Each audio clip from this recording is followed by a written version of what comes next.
Baik. Assalamualaikum warahmatullahi wabarakatuh. Salam Waalaikumsalam. untuk sahabat Al-Fida TV yang mulia dan bahagia. Cerdas cendikia bersama Al-Fida. Fikir, Zikir, zikir, zikir, fikir, zikir, zikir. Bismillah. Bismillah. Allahu Akbar. Iya, siap. Makasih Ustaz. Sama-sama. Sahabat Al-Fida TV, kembali bersama saya Nurdin Rivaldi dalam acara Desain, Dialog Santai dan Interaktif dalam episode Tokoh Inspiratif. Acara ini dikemas dalam bentuk dialog yang santai dan interaktif yang menampilkan sisi positif dan pribadi sukses seorang tokoh serta menggali keilmuan dan kompetensi yang dimilikinya, sehingga bisa menginspirasi dan memberikan pencerahan pada kaum muda milenial. Bersama saya telah hadir tokoh inspiratif pendidikan, yaitu Bapak Muhammad Zahri, MPD. Beliau adalah Ketua Umum JSIT Indonesia, Jaringan Sekolah Islam Terpadu Indonesia, dan sekaligus juga sebagai tokoh akademisi, yaitu Direktur Sekolah Tinggi Al-Hikmah Surabaya, yang kiprahnya tentunya akan mampu memberikan pencerahan dan keteladanan bagi kita anak-anak milenial. Pada desain ke-8 ini, kita akan banyak berdialog dengan beliau mengenai karir dan kebijakan-kebijakan beliau dalam pelaksanaan proses pendidikan di sekolah Islam terpadu di saat pandemi ini. Assalamualaikum warahmatullahi wabarakatuh. Ustadz, gimana, sehat kabarnya? Waalaikumsalam warahmatullahi wabarakatuh. Alhamdulillah sehat. Bukan doanya. Iya. Ya, semuanya sehat semuanya. Amin, alhamdulillah Ustadz. Maaf nih Ustadz, kita ganggu nih. Jadi waktu Ustadz. Ya, tapi alhamdulillah ya, kita bisa ngobrol ya. Ya, kita bisa berkomunikasi. Mungkin langsung saja ya, Ustadz tolong perkenalan mulai dari profesi yang sekarang Ustadz jalani, keluarga dan pendidikan mungkin Ustadz. Silakan Ustadz.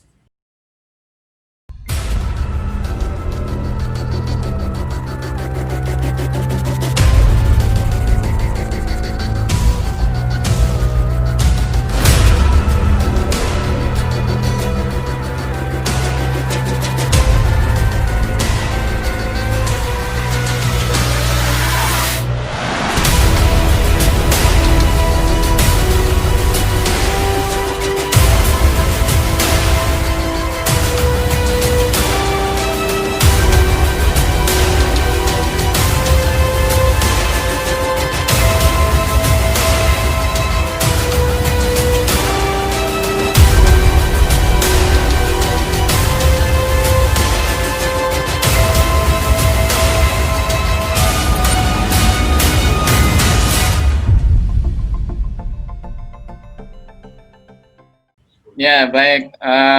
Nama saya lengkapnya Muhammad Zahri, panggilannya Zahri. Ya. Saya sebenarnya guru ya, tapi sekarang jadi dosen, sama saja sebenarnya jadi guru. Guru, betul. Saya sampai sekarang sebenarnya masih mahasiswa. Mahasiswa S3, mahasiswa. Ya, Ustaz. Iya, insya Allah paling lama 1 bulan lagi pendidikan S3 saya akan selesai. Mohon doanya. Insya Allah kita doakan Ustaz dari Al-Fida. Ya, mudah-mudahan lancar. Nih tinggal nunggu sidang terbuka disertasi di pendidikan matematik S3. Alhamdulillah lancar, mudah-mudahan Ustaz. Ya, istri saya 3, anaknya ya. Anaknya Ustaz, anaknya ya, anaknya maksudnya. Iya, siap Ustaz. Saya pikir udah mau jadi ngikutin aja nih nantinya. Iya, jangan kaget, saya belum selesai berbicara sudah kaget gitu. Yang 3 anaknya ya, anaknya. Yang pertama, yang kedua sudah mahasiswi, yang ketiga sekarang sedang bersiap-siap untuk masuk ke boarding SMP ke Pondok Tahfidz. Insya Allah mudah-mudahan bisa diterima nanti. Amin Ustaz. Itu mungkin ya perkenalan ringkas saya. Ada yang ditanyakan lagi mungkin. Oke, itu profesi kali Ustaz, artinya yang ditekuni, yang di aktivitas keseharian sekarang mungkin selain tadi keluarga, pendidikan tadi. Terus kalau sehari-hari saya ngajar tentunya ya di mahasiswa pendidikan matematik di kampus Sekolah Tinggi Keguruan dan Ilmu Pendidikan Al-Hikmah Surabaya. Kebetulan saya juga jadi Ketua STKIP Al-Hikmah Surabaya. Di organisasi komunitas matematik saya Ketua Divisi Organisasi dan Kerjasama Indo MS Jawa Timur. Ini komunitasnya para pendidik matematik dan para matematikawan perguruan tinggi. Betul. Di organisasi lain saya juga aktif di Forum Bahasa sebagai sekretaris Purbas Jawa Timur. Ya, kalau di JSID saya sampai hari ini masih di Ketua Umum Jaringan Sekolah Islam Terpadu Indonesia. Ya, yang paling banyak saya jalankan ya bersama dengan murid atau mahasiswa, bagaimana kita bersama-sama belajar untuk menjadi generasi yang lebih baik ke depan agar kita bisa berkontribusi dan mengisi kemerdekaan bangsa Indonesia ke depan ini, sekaligus kita juga bersiap-siap untuk menyambut dan membantu negara dalam rangka mencapai tujuan yang tinggi ya, dengan adanya bonus demografi bangsa kita yang sudah semakin dekat ini. Itu kira-kira mungkin aktivitas-aktivitas saya dalam kehidupan sehari-hari. Itu banyak banget Ustadz aktivitasnya. Luar biasa. Nah, perlu energi dan perlu strategi nih kayaknya untuk mengatur. Kira-kira gimana nih Ustadz model pengaturannya sehingga Ustadz alhamdulillah bisa sampai menuntaskan semua amanah-amanah itu?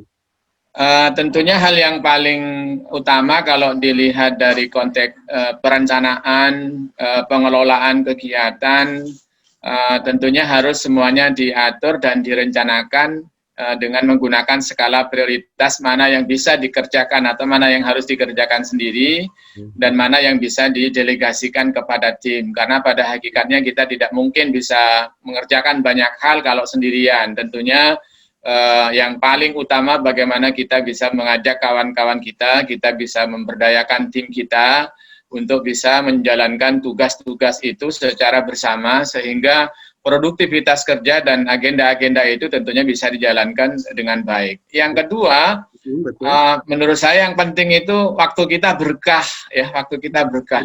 Nah, kalau waktunya kita berkah, maka banyak hal yang bisa kita lakukan, karena pada hakikatnya kalau waktu kita berkah, Allah yang menjalankan kita, dan Allah yang mengatur waktu kita, Allah memberikan rezeki kepada kita untuk segera bisa menyelesaikan banyak hal. Nah, kita lihat contoh kita Rasulullah Muhammad SAW adalah orang yang waktunya menurut saya paling berkah, sehingga walaupun umurnya tidak sangat panjang ya, tapi yang dikerjakan skalanya bukan skala lokal, tapi skalanya adalah skala dunia. Bahkan impact-nya, dampaknya bukan hanya ketika beliau hidup, tetapi sampai hari ini pun kita semua juga masih merasakan impact-nya. Saya yakin itu karena keberkahan dari waktu yang dimilikinya. Kalimat yang menarik, tadi Ustadz bilang kalau kita berkah waktunya, maka Allah yang mengatur kehidupan kita. Ini kayaknya dalam banget nih, Ustadz. Kira-kira pengalaman spiritual apa gitu sampai mengeluarkan kalimat yang menurut saya ini memang harus diteladani sama semua orang. Dikala orang mengatur waktu dengan strategi yang luar biasa menggunakan pikirannya, tapi kita ngarah keberkahan, Allah lah yang mengatur kehidupan kita. Ini dalam banget nih, Ustadz.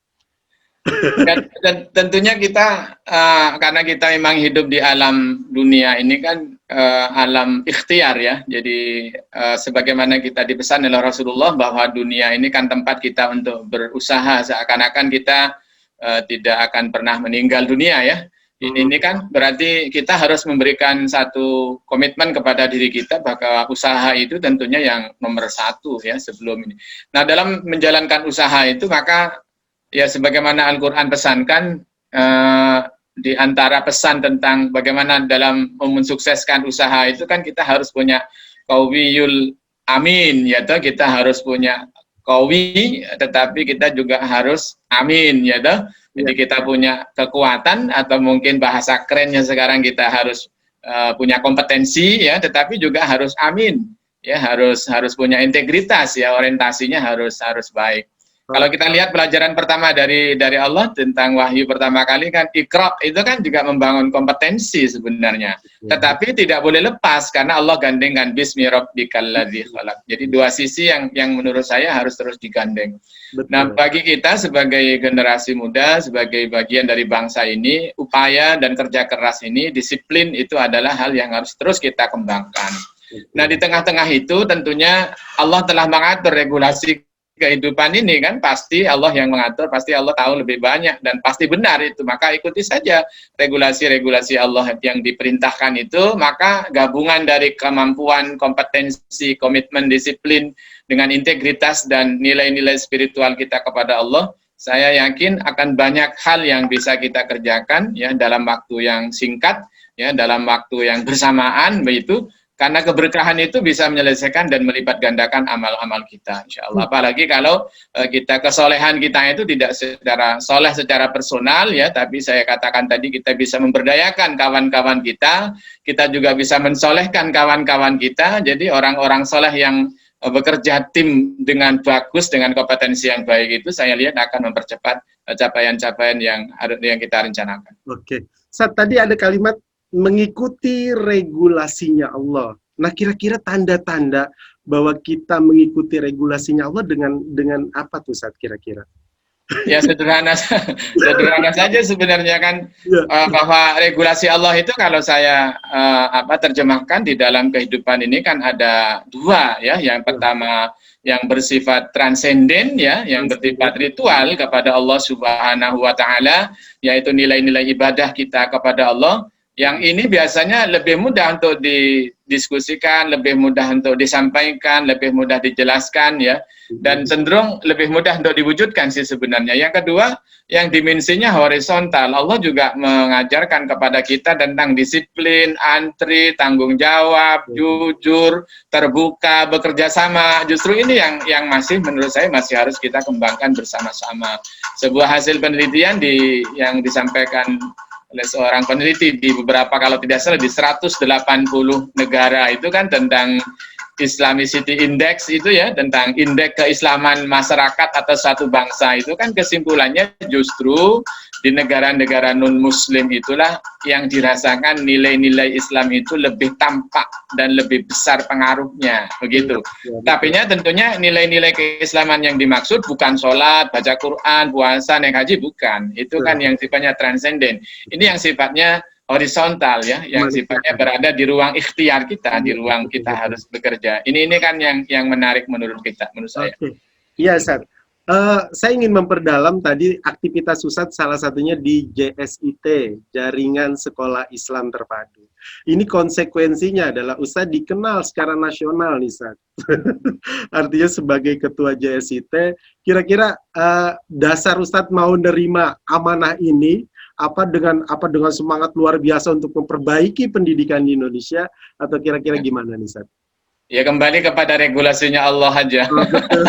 Ya, Allah merencanakan beserta Iya, kalau saya ditanya ya jangan saya lah begitu ya. Iya, Oke, siap. Tetapi takdirnya diamanahi, ya ketika diamanahi maka saya meyakini bahwa setiap apa yang ditakdirkan oleh Allah bertemu dengan kehidupan saya, ya bertemu dengan kehidupan kita, maka tekuni itu, jalani itu dengan tanggung jawab ya, dengan kerja keras, maka yakinilah bahwa tidak akan ada yang sia-sia dari itu semua. Maka atas landasan seperti itulah ya, maka harus dijalankan dengan sebaik-baiknya. Toh kalau kita kembali kepada untuk apa kita hidup, ya sebenarnya semata-mata untuk mengabdi kepada Allah Subhanahu wa taala. Kalau Allah telah membuatkan jalan pengabdian itu melalui organisasi misalnya, ya jalani saja itu sebagai jalan pengabdian kepada Allah Subhanahu wa taala. Mungkin bisa membantu kawan-kawan kita, membantu sekolah-sekolah kita ya, membantu yayasan-yayasan yang bergabung di jaringan sekolah Islam terpadu. Maka semoga itu semua bisa menjadi amal jariah kita semuanya, begitu. Dan ini sebagai salah satu bentuk menjalankan regulasi Allah dengan ikhlas, dengan indah ya, Ustaz ya. Iya. Oke, Ustaz, ini tantangan tersendiri buat kita pendidikan Islam nih, Ustaz. Apalagi di tengah kita sedang mau memacu untuk kualitas dan sebagainya, kita berhadapan dengan pandemi COVID-19. Ini pasti berefek nih, Ustaz. Kira-kira menurut saya nih permasalahan dunia pendidikan Islam dewasa ini, dan bagaimana kita menyiasatinya nih, Ustaz? Kira-kira. Yang pertama menurut saya harus kita kembali kepada untuk apa dulu kita mendirikan sekolah Islam. Ya. Jadi saya pikir semuanya akan bermula dari situ. Kalau saya bagi, maka orang mendirikan sekolah Islam itu secara umum ada 3. Yang pertama memang semata-mata dia sebagai amal sosialnya. ya, sebagai amal baiknya, sebagai amal jariahnya, sebagai amal dakwahnya, begitu ya, niat-niat. Nah, niat-niat yang mulia semacam ini nanti akan melahirkan energi yang luar biasa dan tidak ada kerugian dalam situasi apapun karena niatnya semuanya untuk amal kepada Allah Subhanahu wa taala. Sulit pun kan memang sulit itu bagian dari jalan menuju kebaikan. Jadi itu penting sekali menurut saya. Yang kedua, orang yang memang mungkin mohon maaf mendirikan lembaga, ya ada nilai-nilai finansial, benefit yang memang diharapkan. Nah tentunya kalau dalam kondisi ini, dengan kondisi pandemi semacam ini, maka akan menjadi berat. Karena memang banyak hal akan mengalami gangguan, akan mengalami penurunan-penurunannya. Yang ketiga mungkin yang tengah-tengah ya, yang tengah-tengah antara menjadi amal baiknya, menjadi amal jariahnya, juga mungkin masih berharap juga mencari penghidupan dari situ. Betul. Nah, tapi untuk itu semua saya sangat apresiasi ya kepada para yayasan, para pengelola sekolah Islam secara umum ya, karena bagaimanapun masing-masing itu ya tetap memiliki kontribusi yang baik terhadap perbaikan generasi Islam ke depan. Nah, dalam kondisi semacam ini tentunya problem yang pertama itu menurut saya, kalau mindsetnya betul, nanti arahnya akan jelas gitu ya.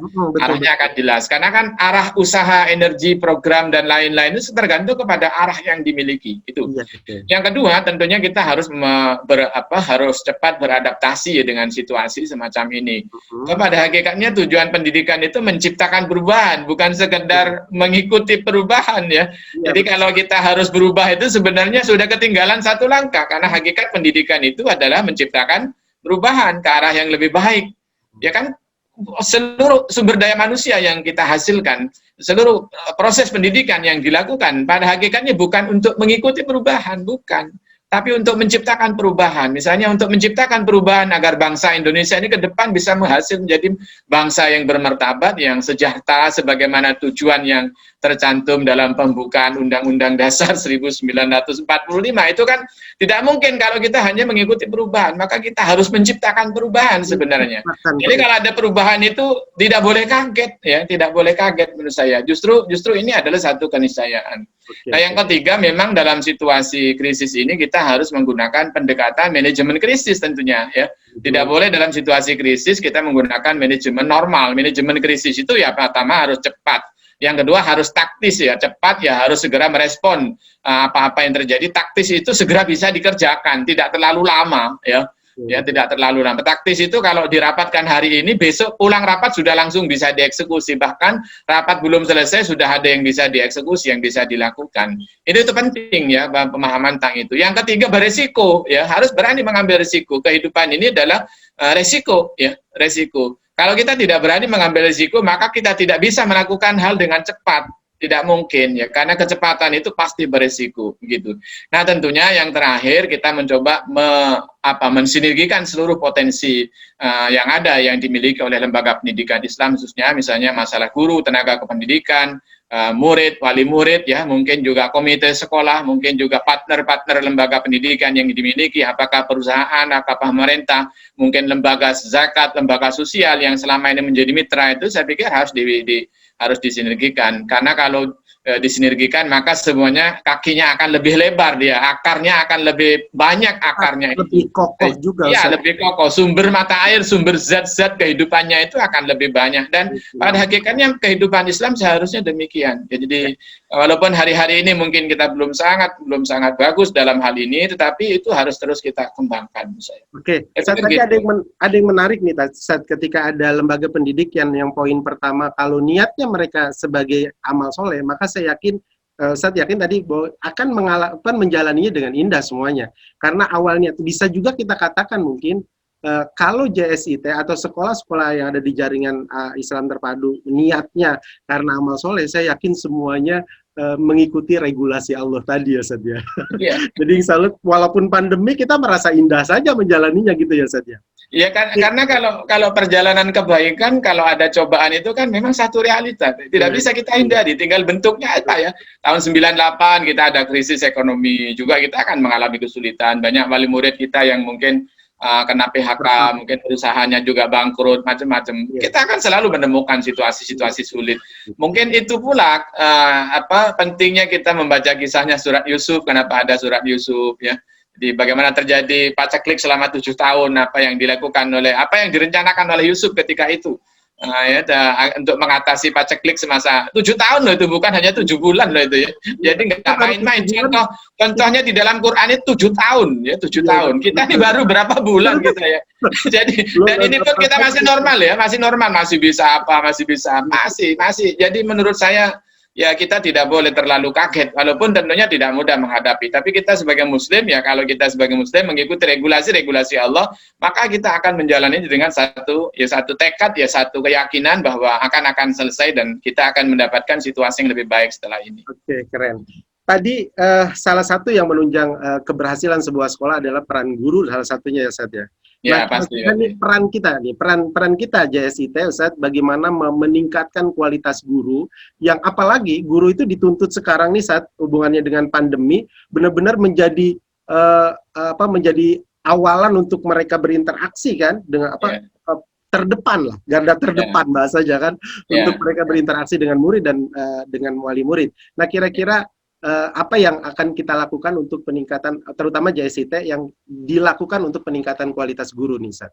Ya, di masa pandemi ya khususnya. Yang pertama, waktu itu kita membangun satu konsep pembelajaran jarak jauh. Sebelum pemerintah mungkin waktu itu sudah membuat ya, tapi kita melihat bahwa pandemi ini pasti nanti akan menggunakan pendidikan jarak jauh, dan kita sudah membuat satu model ya, satu model waktu itu ya.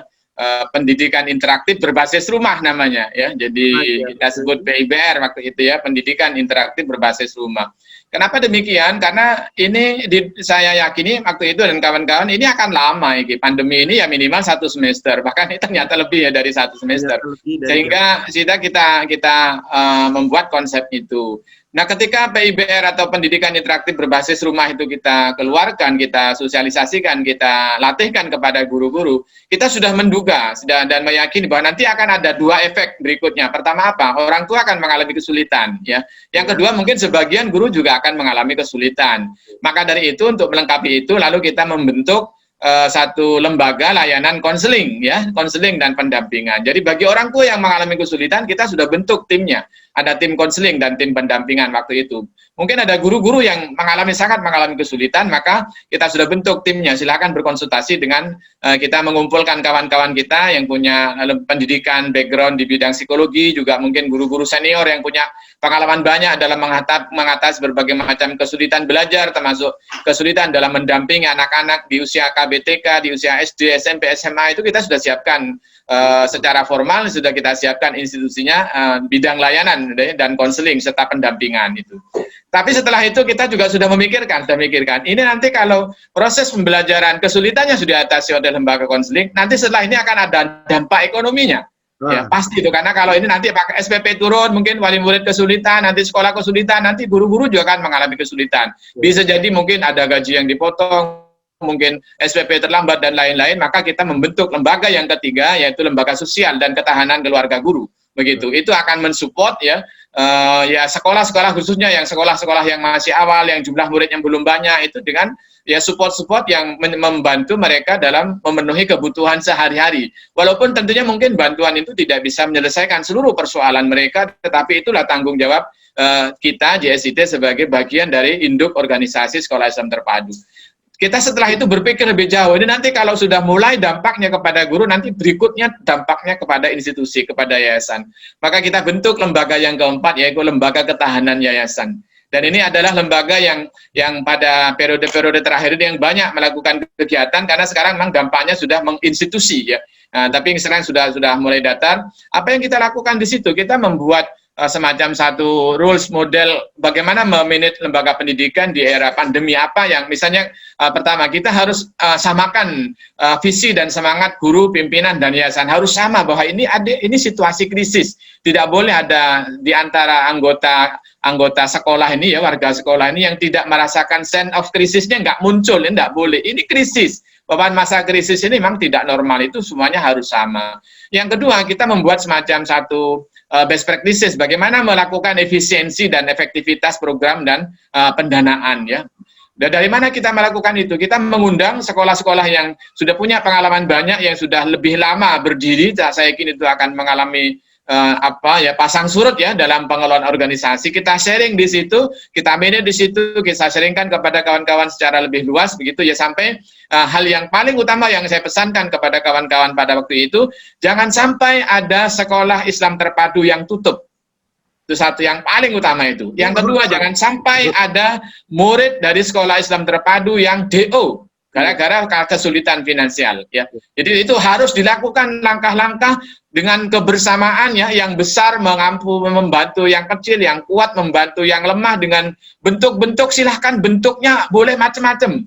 Bentuk yang paling tinggi dikasih, dibantu langsung, bantuan tunai begitu ya, misalnya ini gajinya kurang, yaudah tak kasih gaji, tak kasih uang nih, dipinjami atau dikasih. Yang berikutnya mungkin dipinjami begitu ya, dipinjami. Mungkin yang ketiga mungkin bisa dibantu pengelolaannya, didampingi selama masa pandemi ini. Agar apa? Agar tidak ada yayasan dan sekolah Islam terpadu yang tutup.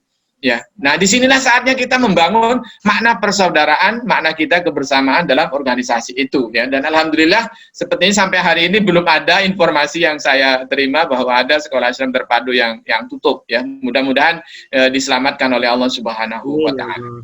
Oke, Ustaz, ada dua yang menarik nih, Ustaz. Yang pertama tadi adalah lembaga sosial dan ketahanan keluarga guru. Dan yang kedua adalah pendampingan ketahanan yayasan atau pengelola sekolah. Saya melihat ini bukan sebuah program yang mungkin bisa jadi dalam tanda kutip itu idealisnya, tetapi praktisnya mungkin kita akan berhubungan dengan finansial tentunya, Ustaz. Kira sumber atau rancangan kita untuk menggali finansial itu atau sumbernya itu kira-kira dari mana, Ustaz, supaya kita bisa pada saat mengeluarkan program itu ada sebuah kebersamaan yang kita bangun sehingga terlahir sebuah program yang idealis tadi, gitu. Kira-kira sumbernya dari Allah Subhanahu Wa Taala. Allahu Razzaq, Allah Maha Kaya, ya, Allah Maha Kaya. Jadi kalau kita punya keinginan pasti ada jalannya. Tapi tanamkan yang pertama itu, ini kalau kita melihat Ustaz. Iya, kalau kita tidak punya keyakinan tentang itu, kita akan lemah terus. Lemah terus. Ya, kita lemah terus. Menurut saya uangnya dari mana? Dari Allah. Dan dari Allah. Minta Allah. Tetapi setelah itu jangan tidur. Jangan tidur. Setelah itu tidur. Setelah itu kita bekerja. Bagaimana kita bekerja? Satu, kita punya potensi jaringan. Ya. Kebetulan selama ini kan kita juga memang sudah ada bidang sosial kemanusiaan itu sudah ada sebelumnya. Jadi bagaimana kita melakukan penggalangan dana itu sudah ada pengalaman. Kita membantu bencana dulu banjir atau gempa di Lombok ya, kita membangun sebanyak 27 rumah di sana untuk guru-guru yang rumahnya memang hancur lebur, tidak bisa ditempati lagi ya. Kita sempat membantu saudara-saudara kita di Palu ya, di Palu setelah ada likuifaksi itu kita membangun kampung peradaban namanya. Ada tanah 3.000 hektar, kita bangun 20 rumah ya, ada 5 ruko, ada masjid ya, sekarang sudah indah sekali, sekarang sudah menjadi satu kampung itu dekat dengan bandara ya, itu sudah dikaji secara geografis ya, geologis itu dikaji bahwa tanah itu aman, insya Allah. Itu kan pengalaman-pengalaman. Bahkan ketika konflik di Myanmar itu pecah, kita juga membantu saudara-saudara kita di Myanmar ya, masyarakat Myanmar, kita mendirikan sekolah dasar dan SMP di sana begitu. Dari mana uangnya? Dari Allah Subhanahu Wa Taala. Dari Allah. Ya, dari mana? Tentunya kita bekerja ya, kita melakukan empowering ya, pemberdayaan kepada warga sekolah ya, kepada guru, kepada murid, kepada wali murid. Dari situ sumber-sumber yang paling. Karena menurut saya dana ini banyak jumlahnya, tinggal apakah kita mampu memikat ya, meyakinkan masyarakat atau warga JSCT ini untuk bisa berkontribusi. Dan alhamdulillah selama ini bisa kita lakukan ya, termasuk kita bantuan kita ketika ada bencana banjir ya, termasuk gunung meletus yang di Sumatera ya, bencana banjir yang di Jakarta, Banten dan sekitarnya yang beberapa waktu lalu itu ya, yang mengakan korban banyak itu kan pengalaman-pengalaman yang selama ini kita miliki, dan itu kita jadikan satu modal ya, kita lakukan kapitalisasi pengalaman itu untuk bisa menghasilkan sumber-sumber pendanaan yang baik, halal ya, untuk membantu saudara-saudara kita selama masa ini. Dan kita harus yakin bahwa kan ilmu harta itu kalau diberikan baliknya tambah banyak lagi ya. Kan kalimat bahasa Indonesianya itu kan terima kasih Ya kan, jangan terima terus. Terima Ya kan, terus, terima kasih kasih. juga. Iya, terima kasih gitu kan. Kalimatnya kan terima kasih, bukan terima atau kasih gitu kan tidak. Kalimat yang kita ajari adalah terima kasih. Kalau kita terima langsung dikasih gitu. Insya Allah Allah akan berikan la in syakartum la azidannakum. Sekali lagi jangan tidur ya, jangan Itu tidur. siap. Kita harus bekerja keras. Ini kedalaman akidah nih, Sat. Saya bisa mengatakan begini, Sat. Kita rencanakan, kita jalani dengan indah prosesnya, biarlah Allah yang menyelesaikan semuanya. Begitu ya, Sat? Ya, tentunya di dalam mencari dan menjalankan tugas-tugas sosial ini pasti banyak cobaan-cobaannya ya. Cobaan-cobaannya pasti banyak. Karena saya pikir ya, jangankan menjalankan fungsi itu, kita sholat aja di tempat yang enak itu ya cobaannya juga banyak ya. Cobaannya juga banyak, apalagi kalau kita berkaitan dengan dana. Dan cobaan yang paling besar itu adalah kalau menurut saya, kalau hati kita malah ingin dapat uang itu menurut saya cobaan paling besar itu. Ini paling besar. Itu cobaan paling besar itu menurut saya ya. Tapi kalau kita para pengelola, para pengurus ini tetap ya istiqomah konsisten untuk menjaga amanah mengelola uang bahwa ini adalah uangnya umat, itu menurut saya keselamatan yang paling besar ya. Itu keselamatan yang paling besar. Makanya saya melihat doa yang diajarkan oleh Rasulullah yang sering kita baca di akhir kalau kita khatmil Quran itu ya, wala taj'alid dunya akbar hammina. Jangan jadikan harta itu menjadi perhatian yang paling besar dalam kehidupan kita. Kita boleh, tapi jangan sampai melampaui regulasi tadi. Karena kalau kita melampaui regulasi itu, nah tentu yang kedua nanti harus ada pertanggungjawaban publik ya. Makanya JSIT alhamdulillah tahun ini kalau tidak salah ini tahun ketiga saya wajibkan organisasi JSIT itu diaudit oleh akuntan publik. Gitu.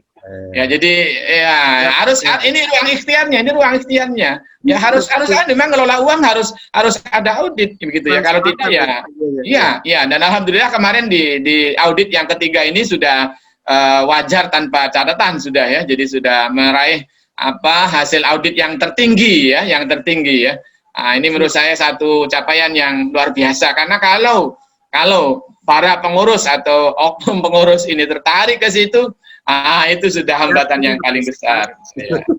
Oke, tadi bahasan kita sudah masuk ke gurunya, terus pengelola sekolah, tapi belum masuk ke siswa nih, Sat. Salah satu impian kita adalah bagaimana masuk karakter siswa. Di tengah pandemi ini, sudah mulai terasa nih, Sat, bagaimana mereka jenuh dengan pendidikan daring dan sebagainya. Tapi di sisi lain, kita sebagai pengelola sekolah, karakter mereka juga tetap terkontrol. Nah, kira-kira pembangunan karakter buat siswa kita bagaimana nih, Sat? Kira-kira mengkondisikan. Baik. Ya, sebenarnya pendidikan karakter ini bukan kurikulum manusia ya. Betul. Ya, pendidikan karakter ini bukan kurikulum manusia, ini kurikulum langit, sudah lengkap sebenarnya itu. Betul. Ya, maka sampai kenapa demikian? Tidak mungkin kita bikin kurikulum karakter sendiri ya. Kurikulum akhlak itu sudah dari Allah Subhanahu wa taala. Sampai Rasulullah membuat statement secara khusus tentang itu, bu'istu li utammima makarimal akhlak. Udah sampai setiap sesuatu yang ditulis oleh Allah dalam Quran, setiap sesuatu yang diucapkan langsung oleh Rasulullah itu pasti sesuatu yang sangat penting. Ya, karena kan tidak semua disebutkan secara detail oleh Allah Subhanahu wa taala. Bangun rumah gitu mungkin jarang disebut-sebut mungkin, tapi membangun akhlak itu disebut secara langsung. Bahkan di dalam Al-Qur'an banyak sekali contoh-contoh dan kisah-kisahnya. Sehingga menurut saya dalam kondisi semacam ini apa yang harus kita lakukan? Kembali saja ke situ. Ya, bahwa pendidikan akhlak yang terpenting itu adalah keteladanan. Begitu. Apakah melalui daring, apakah melalui luring? Kalau tidak ada keteladanan, tidak bisa.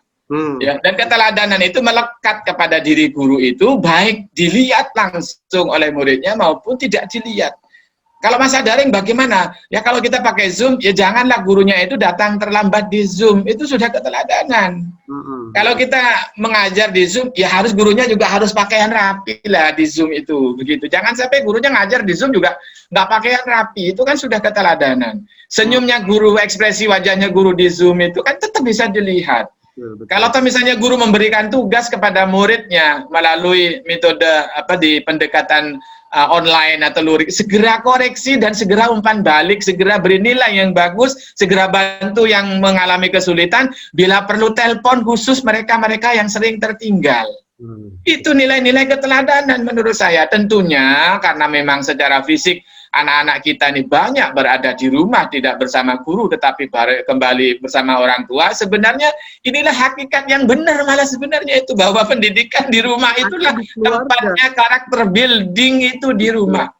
Jadi kalau saya istilahkan, kalau di Surabaya itu saya menyebutnya rumah itu mestinya pusat produksi kebaikan dan cinta kasih sayang itu di rumah. Nah, di akhir-akhir zaman sekarang ini rumah itu berubah menjadi pusat produksi finansial. Oke. Boleh enggak? Boleh, tetapi tidak boleh mengalahkan fungsi utamanya, bahwa rumah itu adalah fungsinya adalah untuk produksi kebaikan, cinta kasih sayang, itu adalah keteguhan, ya, keteladanan itu di rumah seharusnya. Bagaimana pesan Nabi bahwa al-madrasatul ula, ibu adalah madrasah pertama sebelum yang lain. Ini adalah ya mengingatkan kepada para ibu ya yang mungkin selama ini mohon maaf banyak berada di luar. Jangan dikira anak-anaknya itu sekalipun diserahkan ke sekolah Islam terpadu sekalipun itu ya belum cukup.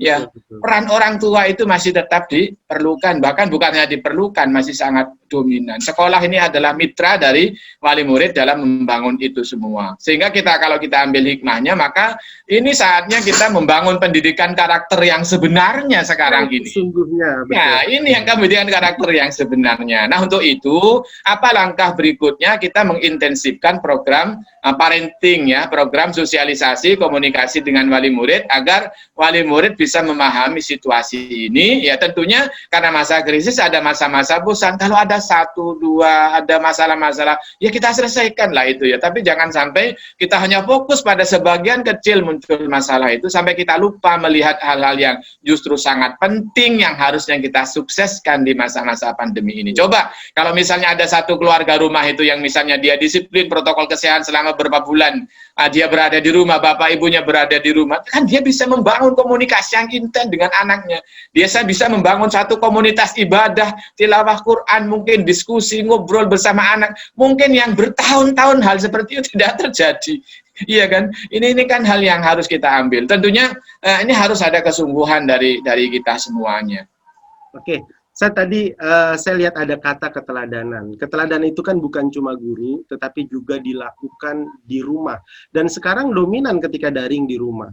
Nah, masalahnya adalah ketika orang tua dan kita tidak ada sinergisitas dalam pembelajaran yang sama, maka keteladanan itu menjadi bias. Di sekolah dia tidak mendapatkan, di rumah pun aktivitas orang tuanya misalnya kerja semua gitu.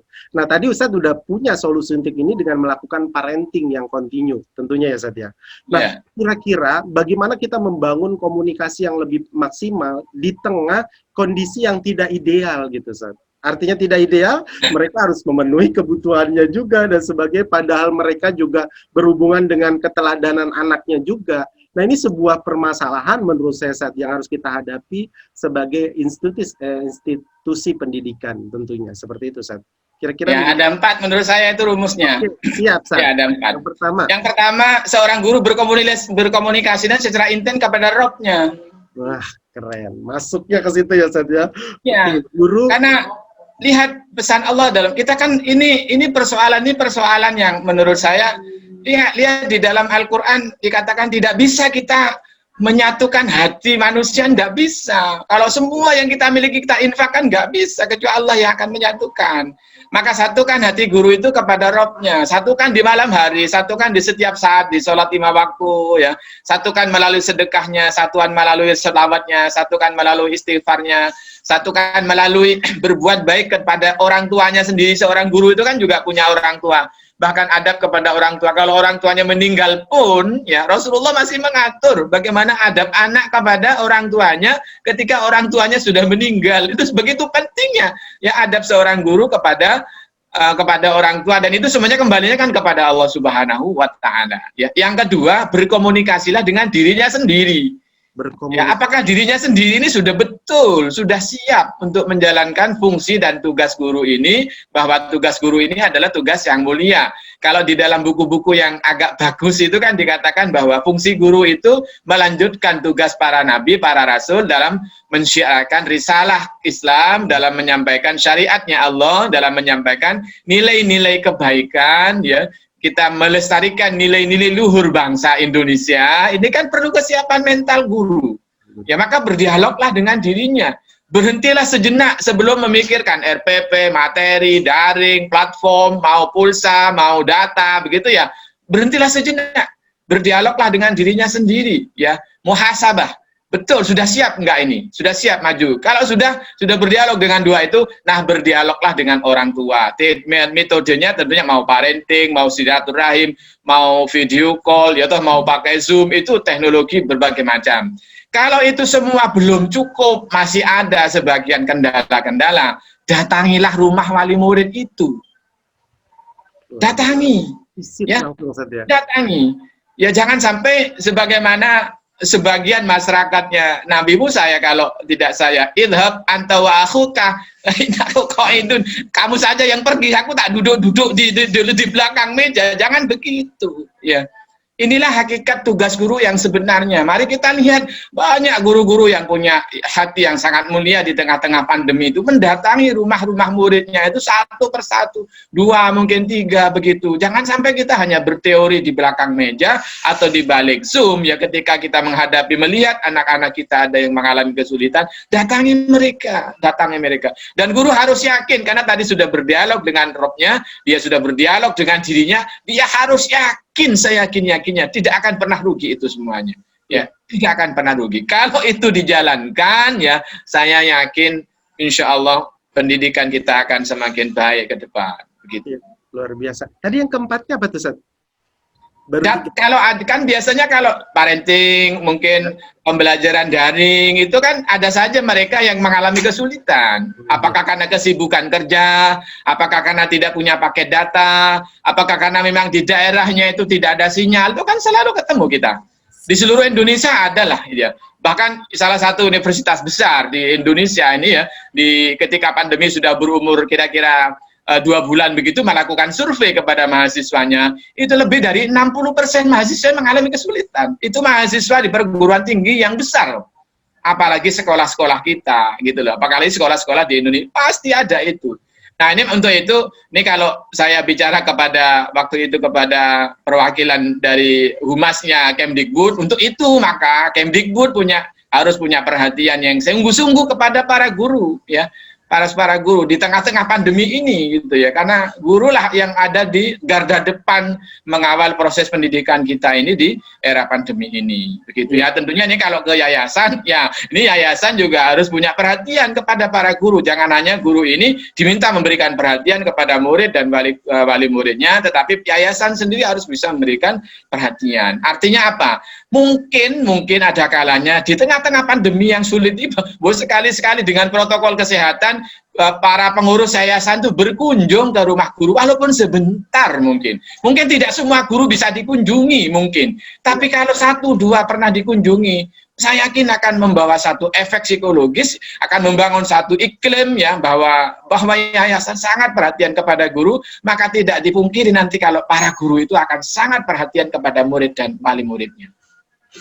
Dan solusinya ada di 4 itu tadi ya, Ustaz. Luar biasa. Iya. Saya ketika Ustaz nyebut begitu agak merinding ketika satukan guru untuk melibatkan Allah dalam aktivitasnya. Luar biasa, Ustaz. Kalau semua di yayasan, di guru, semua elemen itu sama muaranya ke Allah gitu, Ustaz. Mungkin damai banget ya, Ustaz. Artinya indah banget kita menjalaninya. Luar biasa nih, Ustaz. Kena banget feel-nya ke saya. Kembali saja kepada yayasan nih, kepada kita pelaku pengelola pendidikan, ini ada hubungan dengan jaminan mutu. Walaupun tadi Ustadz sudah menyentuh tentang jaminan mutu dari kita. Nah, kita ada yang disebut dengan lisensi ya, Ustadz ya, lisensi penjaminan mutu. Nah, kira-kira Ustadz melihat ini bagaimana, dan sekolah yang ingin bergabung dengan kita, apakah dalam tanda kutip harga mati untuk menjadi bagian untuk lisensi penjaminan mutu ini? Silakan, Ustaz. Ya, dalam satu proses manajemen mutu, maka kontrol itu, cek itu adalah langkah ketiga. Semua prinsip dan model standar mutu dan manajemen mutu, namanya bisa beda-beda, tapi cek ya, kontrol itu adalah pasti ada. Bahkan hanya bukan lembaga pendidikan, perusahaan, apapun semuanya pasti ada. Ya, Jadi kalau kita dalam kehidupan kita sendiri sebenarnya cek itu juga ada. Sholat 5 waktu itu kan seperti cek kita itu biar nggak kebablasan. Betul saja. Ada. Iya. Ya, kalau kita lihat lebih dalam lagi, istighfar kita setelah sholat itu kan siklus istighfar sebenarnya. Nggak peduli kita itu tadi itu yang dosanya kecil, yang dosanya banyak, itu kan istighfarnya tuntunannya sama. Pokoknya selesai sholat kamu istighfar, itu kan cek sebenarnya. Kalau dilihat spirit manajemennya begitu, ya. Jadi itu mungkin hal yang pertama yang harus kita pahami sebelum kita melihat itu sebagai satu seakan-akan kok jadi beban, kok jadi ini, itu kan karena salah melihatnya. Mestinya kalau benar melihatnya itu terima kasih mestinya. Ya, terima kasih harusnya karena dibantu dibuatkan sistem untuk dilakukan cek kontrol begitu agar tidak kebablasan. Kalau dia turun segera dinaikkan, kalau dia naik dibuatkan lagi rencana yang lebih jauh lagi begitu. Yang kedua, sekolah Islam terpadu atau setiap institusi itu kan selalu membangun karakteristik kekhasan namanya, ya. Karakteristik kekhasan.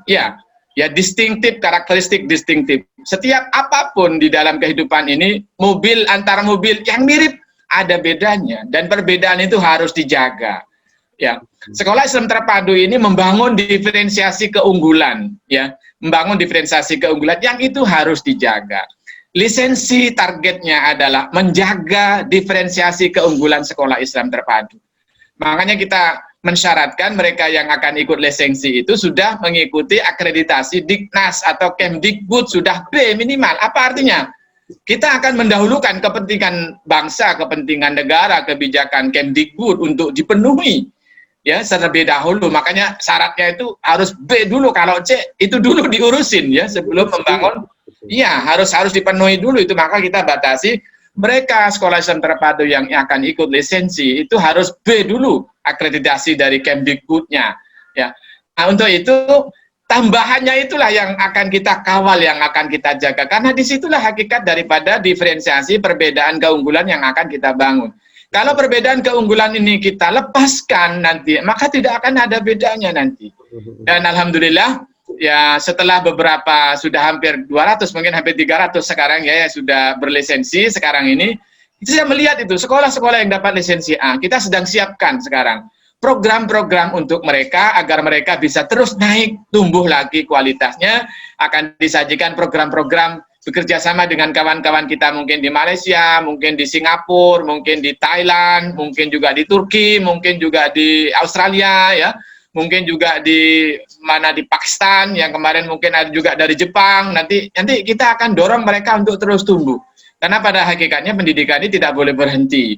Dan ke depan tentunya batas antar negara ini akan semakin akan semakin cair, ya. Perbedaan-perbedaan antar negara ini harus semakin dekat, dan alhamdulillah kita juga ada gabungan, ya, ada organisasi sekolah-sekolah Islam hampir dari seluruh dunia, dan kita sering sharing kegiatan, ya, berbagi informasi. Bahkan di era pandemi ini sekarang kita sering ada webinar bersama, ya, untuk berbagi pengalaman, berbagi best practice, apa yang harus ditingkatkan, dan itu akan menjadi jalan sekolah-sekolah yang berlisensi A itu. Bukankah tugas kita di dalam menjalankan sesuatu itu, kata Allah, harus liyabluwakum ayyukum ahsanu amala, begitu kan? Jadilah kalau untuk mencapai ahsan, ya kita harus bekerja keras. Tidak ada ahsan dengan santai-santai, rasanya kok tidak ada menurut saya.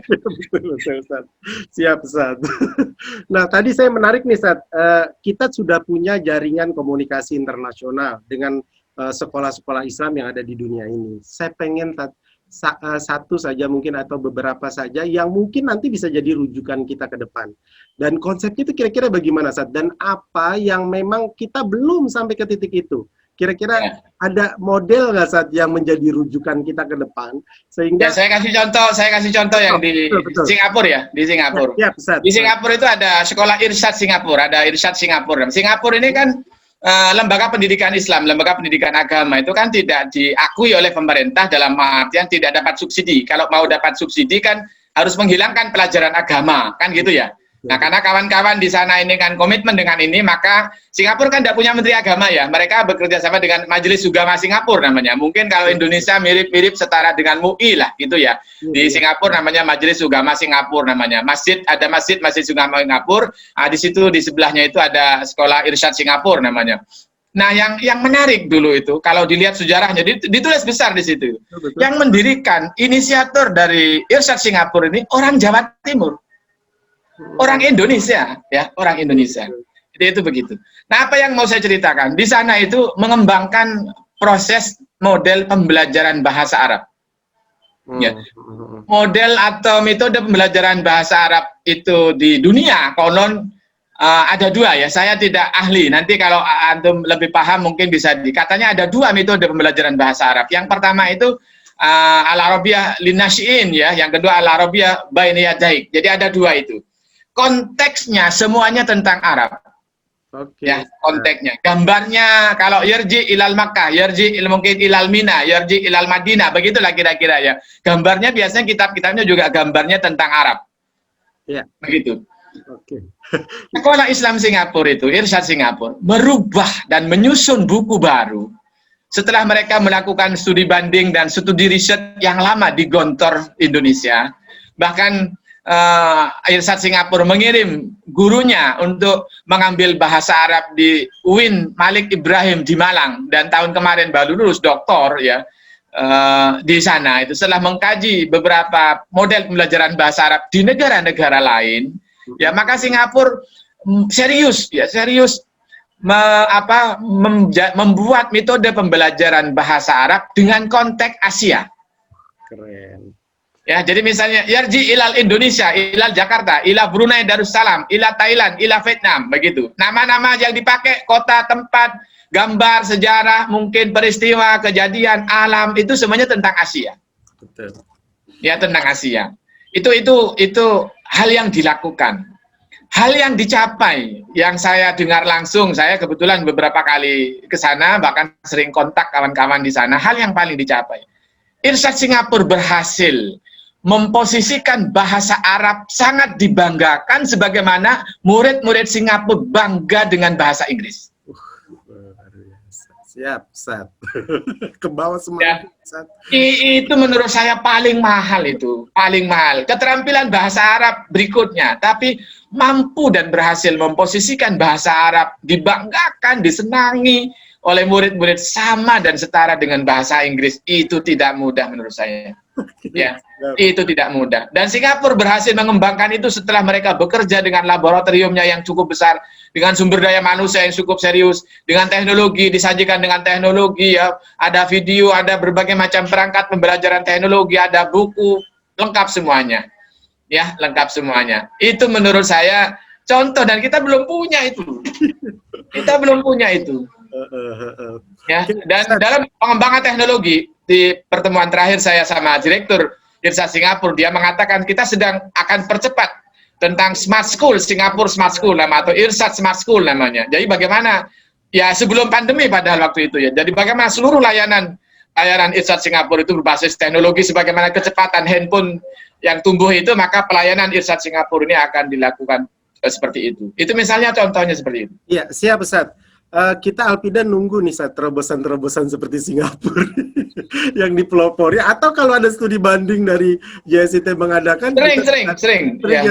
Bisa nanti ya. Alpida dilibatkan ya Ustaz ya. Oh, siap. Oke, siap Ustaz. Oke, Ustaz, saya kayaknya menarik banget nih ngobrol sama Ustaz nih, karena banyak banget terobosan yang jadi mimpi saya ke depan dan meneduhkan. Karena apa, selama ini kita berkutat dengan permasalahan yang selalu solusinya dari manusia, tapi sekarang kita kebalikan, semuanya lari ke Allah ya Ustaz ya. Luar biasa. Ya, dan ada dua ya, tetap dua lah ya. Artinya tidak hanya menjadi orang yang tawakal gitu, enggak ya. Jadi ya, Allah itu punya dua cara ya, punya cara vertikal yang horizontal. Jadi kan hadis Nabi itu kan bekerjalah seakan-akan tidak pernah mati ya. Kalau saya dulu di awal alam ketika membangun satu kekuatan institusi, itu ayat yang sering dibaca itu faidza faragta fansab wa ila rabbika farghab gitu ya. Jadi kalau selesai pekerjaan lain, satu pekerjaan segera ambil pekerjaan berikutnya ya. Atau sering membaca kalimat-kalimat perintah Allah tentang kebaikan, tentang fafirru, fas'au begitu ya. Apalagi itu ya. Wasari'u itu kan perintahnya semuanya cepat-cepat semuanya itu. Enggak ada yang perintah kebaikan itu lambat-lambat, enggak ada. Gitu ya, Ustaz. Iya, enggak ada. Enggak ada waktu berleha-leha bagi seorang muslim. Siap, Ustaz. Ustaz, ini kita di penghujung dialog nih, Ustaz. Saya ingin ada dua hal yang Ustaz bisa sampaikan. Yang pertama, semacam himbauan kepada pengelola biar tetap termotivasi dengan bahasanya Ustaz nih, kepada pengelola pendidikan JSIT di seluruh Indonesia, himbauannya kira-kira bagaimana saat di tengah kondisi ini? Silakan Ustaz. Ya, menurut saya kalimat yang bisa menghubungkan manajemen langit dan manajemen bumi itu adalah sabda Rasulullah Muhammad Sallallahu Alaihi Wasallam, khairun nas anfa'uhum linnas. Berilah layanan terbaik ya kepada anak-anak kita, pada sekolah kita, kepada guru kita, agar mereka menjadi yang terbaik ya di dalam lembaga pendidikan ini. Ya, nah layanan yang terbaik ini jika dilakukan karena Allah, maka para pengelola yayasan akan mendapatkan pahala yang terbaik dari Allah Subhanahu wa Ta'ala. Sehingga nanti semoga kita bersama-sama dipanggil oleh Allah, ya ayyatuhan nafsul mutmainnah irji'i ila rabbika radhiyatan mardiyah fadkhuli fi ibadi wadkhuli jannati. Tetapi ada legasinya, ada buktinya. Buktinya apa? Sekolah-sekolah kita menjadi sekolah-sekolah terbaik. Rasulullah ketika wafat, ketika meninggalkan itu, meninggalkan generasi-generasi sumbernya manusia yang terbaik. Ya, bukan hanya nilai spiritualnya baik, tapi ada legasinya, ya, ada tinggalannya, ada konkretnya itu ada. Itu mungkin yang paling penting menurut saya bagi para pengelola yayasan. Siap, Ustaz. Lalu yang kedua, Ustaz, terakhir mungkin dari dialog kita, Ustaz berikan motivasi, karena kalimat motivasi dari Ustaz itu adem di sininya nih. Buat anak-anak kita nih, Ustaz, yang sedang mengalami, walaupun saya punya pandangan nih, Ustaz, ini pandangan saya, Ustaz, ya, bahwa mereka bisa jadi adalah lahir nanti dari generasi yang menjadi orang-orang yang cerdas secara emosi, karena mereka dipaksa berdamai dengan keadaan sekarang. Kira-kira himbauan Ustadz buat anak-anak didik kita biar tetap fighter, tetap semangat, dan mereka tetap mencapai mimpi-mimpinya dengan indah gitu. Silakan ya. Ustadz. Hidup tidak bergantung terhadap apa yang terjadi di lingkungan kita. Hidup tidak tergantung kepada apa yang dikatakan orang kepada kita. Tetapi hidup sangat bergantung kepada respon kita kepada kejadian. Tergantung kepada respon kita kepada apa kata orang kepada kita. Ya, kalau kata Nabi, ajaban li amril mukmin, ya, ajaib bagi seorang mukmin itu kan respon. Kalau dia dapat kebaikan, kata Nabi, syakaro, dia bersyukur, jadilah dia kebaikan. Kalau dia mendapatkan musibah, sabaro, bersabar, jadilah dia kebaikan. Respon itulah yang menentukan kualitas hidup kita ke depan. Untuk itu anak-anak sekalian, apapun kondisinya, mau daring, mau luring, kalian itu mau ada di kota, mau ada di desa, apakah orang tua kalian itu kaya atau biasa-biasa saja, apakah orang tua kalian itu berpendidikan tinggi atau mungkin petani, mungkin buruh-buruh harian, itu tidak penting. Yang penting bagaimana kita membuat respon dan sikap terhadap lingkungan dan situasi itu. Kata Allah, la yughayyiru ma biqaumin hatta yughayyiru ma bi anfusihim. Ada dalam diri kalian lah baik atau tidaknya masa depan itu. Maka berpikirlah yang positif, berpikirlah yang besar, berperilakulah setiap hari yang baik, tabunglah perilaku-perilaku baik itu, agar perilaku-perilaku baik itu nanti bisa dipetik di belakangan hari, dan petikan yang paling akhir ketika kita masuk bersama orang tua kita ke surga, insya Allah. Amin ya Allah, mudah-mudahan dialog ini menginspirasi Ustadz seluruh orang yang amin. Karena dapat banget feel-nya, dan alhamdulillah Ustadz, saya ketebus nih saat dialog kita kali ini benar-benar dibayar dengan sebuah ilmu yang luar biasa. Amin. Terima kasih Ustadz. Sekali lagi di akhir ini saya minta yel-yelnya kali ya Ustadz ya, mohon dengar. Baik, ya. Kita sedikit bersama Al-Fida. Zikir. Bismillah. Allahu Akbar. Ya. Sama-sama, mohon maaf kalau ada yang kurang berkenan, mohon maaf. Pencerahannya saya juga mohon maaf kalau nggak ada yang nggak pas Ustadz, tapi kita saling mendoakan ya Ustadz ya, sehingga kita Insyaallah. Ya, tetapi ya Allah juga ya Ustadz ya. Insyaallah. Terima kasih, dan pemirsa Al-Fida TV, sahabat Al-Fida TV, demikian dialog kami dengan Ustadz. Mudah-mudahan apa yang beliau sampaikan menjadi sangat bermanfaat buat kehidupan kita di dunia dan di akhirat. Amin. Dari saya akhiri, billahi taufiq wal hidayah. Assalamualaikum warahmatullahi wabarakatuh. Waalaikumsalam warahmatullahi wabarakatuh. Syukran, terima kasih banyak. Mohon maaf.